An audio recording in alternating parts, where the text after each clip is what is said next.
So you are ready to book your flight to the motherland, and you've been deciding, you've been contemplating, and you're like, you know what, this is the year I'm going to go to the continent of Africa and I'm gonna have an amazing time. I'm gonna see all the beautiful views people talk about, taste all the delicious food, and see all the different people, right? Because it's such a diverse continent, right? So many beautiful languages, beautiful people, and it's a great time. If you haven't been and you're considering it, the time is now.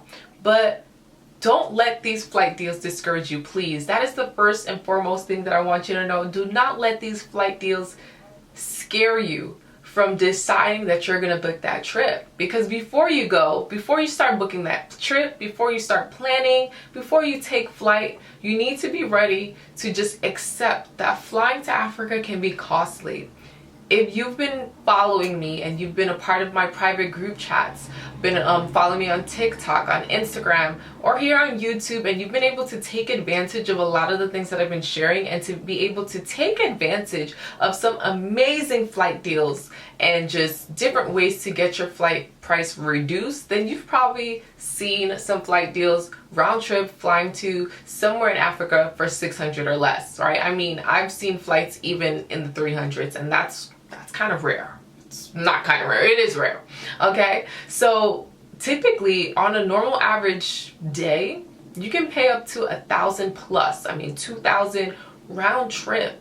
And if you're someone who doesn't get a lot of PTO or doesn't have a lot of time, going for just a weekend, going just for a week can feel like, oh my God, is it worth it? If it's something that you really want to do, it will be worth it. Because even though it's a short amount of time, you're going to love it, right? You are going to have an amazing time, just depending on what type of trip you're having and what you're going to be doing. But of course, right, because you're paying so much more, at least for myself, if I'm going, I'm going, right? We're here for more than a week.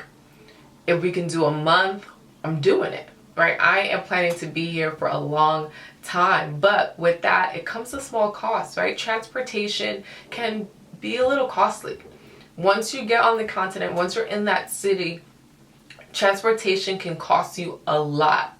So be prepared for that, or be mindful when you're booking and planning your trip, so that you understand if you are within a certain vicinity and transportation won't be too much of an issue, or the cost of it will be much smaller, or if you're going to be really needing transportation to go to further places, and just considering what those prices or what that transportation is going to look like. Very important. Okay, so with that being said, you need to know the season that is going to be in that specific place.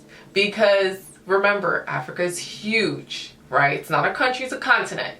It's huge. And so though people try to tell you that it's always hot and it's warm, that is a lie. Okay, I've experienced it before.